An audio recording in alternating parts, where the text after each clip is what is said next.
Are you ready for another adventure? Let's go back to Carrickfergus Castle, in Northern Ireland.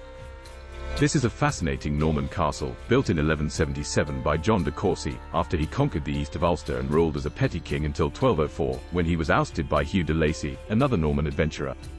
If you would like to know more about the castle, and the man that built and lost it, I have linked the video here. For you to understand why some think this castle is haunted, keep in mind that it has seen over 800 years of military occupation. It was besieged, in turn, by the Scots, Irish, English, and French, not to mention the pirates, and it continued to be a military installation until 1928.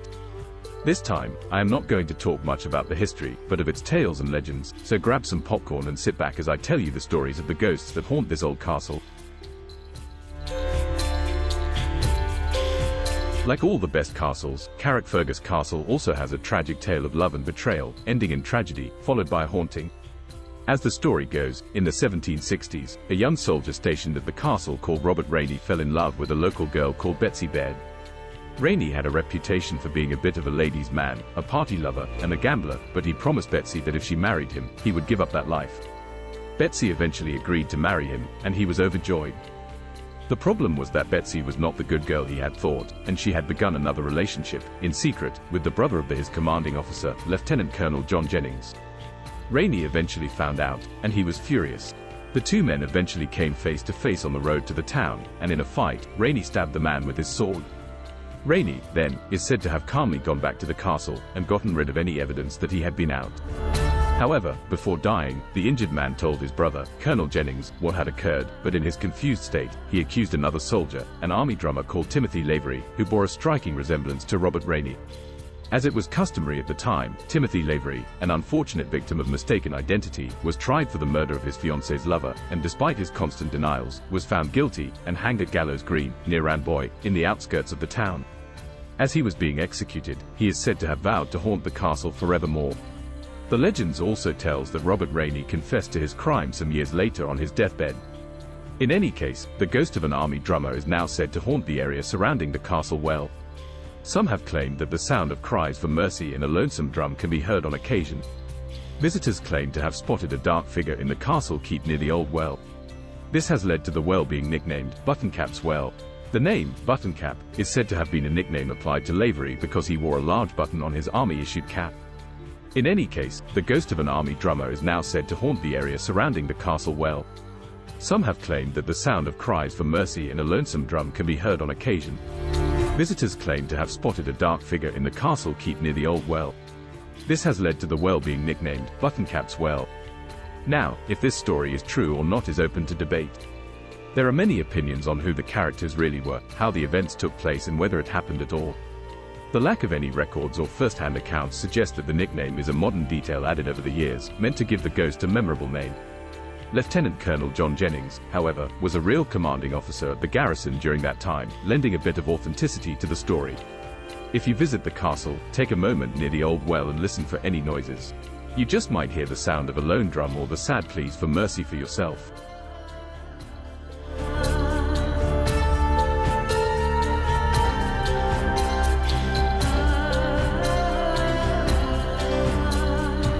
Another ghost said to haunt the castle is that of a soldier named Captain Nicholas Marmion.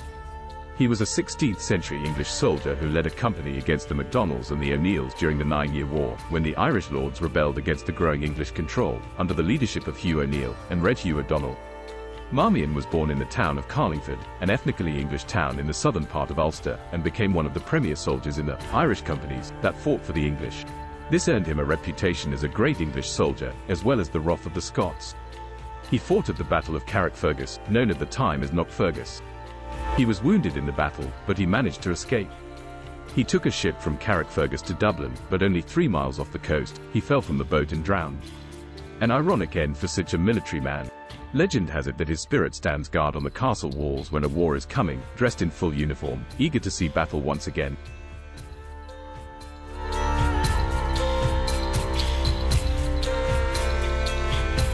Some tales I have come across also claim that a headless ghost walks the castle battlements, but I could not find much information on this particular ghost. Before we talk about the latest ghost sighting at the castle, one noteworthy time in the castle's history is when a pirate took over the castle. On the 21st of February 1760, a French privateer, or pirate, named François Thurot, landed at Carrickfergus. He had lost part of his fleet and troops, but decided to dock anyway. He had only about 600 troops. In addition to those lost on the missing ships, sickness had killed or disabled some 170 more. They landed at Kilroot, near Carrickfergus. He faced a very small defense of the castle, with insufficient ammunition, so they took control of Carrickfergus and its old castle, in what became known as the Second Battle of Carrickfergus. After commandeering supplies from the local people, and demanding further provisions from Belfast, taking what they could from Carrickfergus, including any clothing they could find to protect him from the bitter winter, they sailed again, with some local dignitaries as hostages, on the night of February 25th, before the local militia could arrive. François did manage to get one decent meal, and a night in a comfortable bed, thanks to the hospitality of a local family. Because Carrickfergus lies within Belfast Lough, they had to wait 2 days for a favourable wind to take him out to the open sea. However, he met his demise in his last battle, the Battle of Bishop's Court, on February 28, 1760. 3 British ships had caught up with his squadron at the Isle of Man and the battle began. François was killed in the battle, shot by a musket, and eventually his crew surrendered. He was not the last pirate to threaten the castle, however. In 1776, during the Revolutionary War in America, the American privateer John Paul Jones was leading lighting raids on the British coastline. One of his targets was moored at Carrickfergus, the HMS Drake. Jones attacked at night, but the sailor who dropped the anchor was drunk and got the timing wrong. Fleeing the coast, the Drake pursued and attacked Jones. Jones won the battle, and captured the ship. The most recent ghost sighting at the castle was reported in 2016. A former resident of Northern Ireland returned from her home in Australia and visited Carrickfergus Castle with her daughter. As typical tourists, they walked the castle grounds and buildings in the self-guided tour, taking several pictures for posterity. However, they told Belfast Live that upon reviewing their photos later, they were shocked to discover in a photo the mother had taken what appears to be the figure of a young boy standing beside the daughter to her right, as she looked out of the window. They claimed that there was nobody else there when the photo was taken.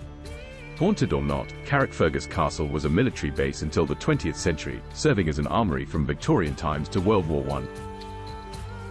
In 1928 it was handed over to the Northern Irish government as an ancient monument, and a great effort was taken to return it to its medieval state, with most of the 16th century and later additions being removed.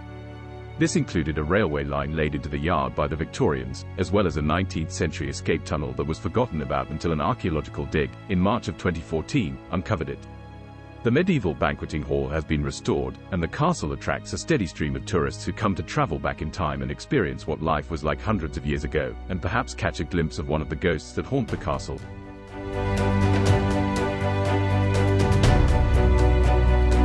Have you visited Carrickfergus Castle? Tell me down in the comments of your experience and impressions of this amazing landmark. Did you hear or see anything you could not explain? Maybe the sound of a lone drum? Share your thoughts in the comment section below. If you enjoyed the video, please let me know by clicking that like button. Please consider subscribing to the channel for more amazing adventures.